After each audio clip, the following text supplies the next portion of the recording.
এবং উনি বললে এছাড়া ওনার বাড়ির থেকে 5 কিলোমিটার দূরে আমি কয়েকজন হিন্দু ভাই বোনদের কাছে আমি কথা শুনলাম, তারা একটা কথাই বললো যে ওনার নামে কোনো এলিগেশন নেই, উনি খুব ভালো একজন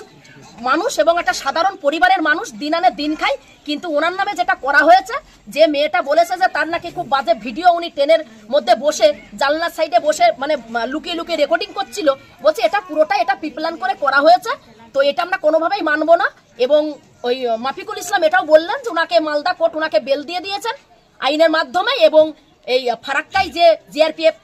রয়েছে, অফিস রয়েছে, অফিসাররা রয়েছে, থানা রয়েছে, সেখান থেকেও ইনভেস্টিগেশন করে কোনো এভিডেন্স পায়নি, যে এভিডেন্সকে নিয়ে মেয়েটা মানে সে কুকুরের মতো ভেউ ভেউ করেছে এবং ওনার প্রতি যেভাবে অশ্লীল ভাষা বলেছে, অশ্লীল ব্যবহার করেছে, মারধর করেছে একজন বয়স্ক ভদ্রলোককে, সেই কোনো রকম ভাবে প্রুফ কিন্তু জোগাড় করতে পারেনি, যার জন্য ওনাকে কিন্তু জিআরপিএফ অফিসাররা কিন্তু রিলিজ করে দিয়েছে। আমি একটা কথাই বলবো যে দেখুন, ভারতীয় জনতা পার্টির কাছে কোনো কাজ নেই, বাংলায় একটা প্রবাদ আছে, নেই কাজ খই ভাজ। এখন ভাবছে যে যাই হোক একটা মোল্লা তো পাওয়া গেছে দাঁড়িয়ালা, তো এই দাঁড়িয়ালাকে দিয়ে যদি বিধানসভা অব্দি টানা যায়, নানান রকম কথাবার্তা ভাইরাল করে হিন্দুদেরকে একজোট করা যায়, হিন্দুদের ভোট যদি কালেক্ট করা যায় 2026-এ, তো কিছুটা হয়তো ওদের ভালো হবে। তো আমি মনে করব যে বাংলার মানুষ মূর্খ না, অসচেতন না, আনঅ্যাক্টিভ না, যথেষ্ট শিক্ষিত, যথেষ্ট শুভবুদ্ধি সম্পূর্ণ মানুষ, যথেষ্ট অ্যাক্টিভ, যথেষ্ট বোঝেন, এবং বাংলার মানুষ না সর্বধর্মের মানুষের সঙ্গেই তো মানে মিশে আসছে প্রথম থেকে। তো এই বাংলার মাটিতে যদি ভারতীয় জনতা পার্টির সে যে কোনো নেতা নেত্রী হতে পারে, সে শুভেন্দু অধিকারী হতে পারে, দিলীপ ঘোষ হতে পারে, সে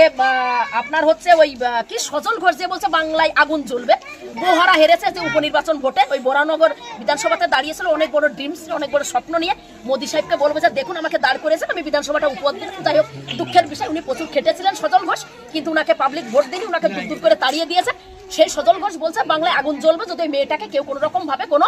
মানে কোনো কথা বলে উচ্চ স্বরে বা তার এগেনস্টে কোনো প্রতিবাদ করে। তো আমি মনে করি যে এটা ওদের টাইপ অফ ড্রামা।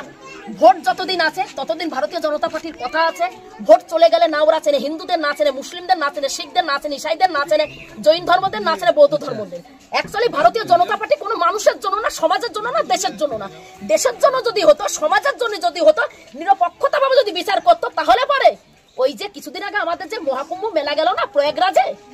ওই মহাকুম্ভ মেলাতে আমাদের হিন্দু ধর্মাবলম্বী যেসব আমাদের সনাতন ধর্মের মা বোনেরা গেছিল, তাদের যেভাবে ভিডিও এবং ফটো অশ্লীল ভাবে মানে রেকর্ড করে ইন্টারনেটে সোশ্যাল মিডিয়াতে ভাইরাল করেছে, তাহলে আমরা একবার হলেও শুনতাম শুভেন্দু অধিকারীর মুখে, দিলীপ ঘোষের মুখে, সজল ঘোষের মুখে, মোদী সাহেবের মুখে, অমিত সাহেবের মুখে, স্মৃতি রানীজির মুখে, কিন্তু আমরা কেন শুনিনি? তারা ভালো করেই জানে যে 2026টা একটু দূর আছে তো, আর তারপরে ঘটনাটি তো প্রয়াগরাজে ঘটেছে, এখানে বললে তো যোগীরাজ্যের পুরো হাড়ি ফেটে যাবে, বিরিয়ানির হাড়ি দেখেছেন কত বড়, ওর থেকে বড় বড় হাড়ি ফেটে যাবে, তার জন্য ওরা কোনো প্রতিবাদ করেনি। কিন্তু এইটাকে হঠাৎ করে শুভেন্দু অধিকারী টুইট এই কারণেই করেছে, একজন দাঁড়িয়ালা মানে মোল্লা পেয়েছিল তার জন্যই করেছে। কিন্তু বাংলার প্রত্যেকটা মানুষ একটা কথাই বলছেন যে ভদ্রলোককে দেখে মনে হচ্ছে না যে উনি এই ধরনের ভিডিও করতে পারে, ভদ্রলোকের ফেস দেখে মনে হচ্ছে না যে ওনার মধ্যে এরকম ক্রিটিক্যালি কোনো বুদ্ধি থাকতে পারে, ভদ্রলোককে দেখে মনে হচ্ছে না যে এরকম শয়তানি বুদ্ধি নিয়ে উনি সমাজে কখনো চলে। একটা মানুষের না ফেস দেখলে, তার সিমটম দেখলে বোঝা যায়। তো আমি এছাড়াও আমি শুনলাম এই ভদ্রলোক যেখানে কাজ করে ওই ফারাক্কা ব্রিজের ওখানকার যারা আমার হিন্দু ভাই বোনেরা আছেন, গুরুজনেরা আছেন, তারাও কিন্তু রীতিমতো সেম একই কথা বললেন যে ভদ্রলোক অত্যন্ত অনেস্ট, অত্যন্ত ভালো। টোটালি মেয়েটা এটা নাটক করে নিজেকে মেয়েটা ভাইরাল করার চেষ্টা করেছে। তার মধ্যে শুভেন্দু অধিকারী যখন ওকে সেকেন্ডের মধ্যে টুইট করেছে, ও সেই সময় কিন্তু ফোনে কথা বলছিল কার সঙ্গে, সেটা শুভেন্দু অধিকারী হতে পারে, সেটা অন্য কেউ হতে পারে, আই হ্যাভ নো আইডিয়া, আমার কোনো আইডিয়া নেই যে কার সঙ্গে কথা বলছিল। তবে আমি একটা কথাই বলবো যে শুভেন্দু অধিকারীর ওই টুইটটা পেয়ে মেয়েটা আরো বেশি কিন্তু পাওয়ার পেয়ে গেছিল, যার জন্য দাড়ি ধরে যেভাবে টানছিল, আমি মনে করি এটা বাংলার জন্য ক্ষতিকারক ব্যাপার, এটা বাংলার জন্য লজ্জা, এটা বাংলার জন্য একটা দুর্ভাগ্য ঘটনা আমাদের ঘটেছে। আইনের কাছে এবং আমি আদালতের কাছে এবং আমাদের মাননীয় মুখ্যমন্ত্রীর কাছে একটাই ভাবে দৃষ্টি আকর্ষণ করবো, অনুরোধ করবো, আমি একজন মহিলা হয়ে, যে যদি উনি অপরাধ করে থাকেন মাফিকুল ইসলাম, অবশ্যই ওনাকে সাজা দেওয়া আইনের আওতায় এনে,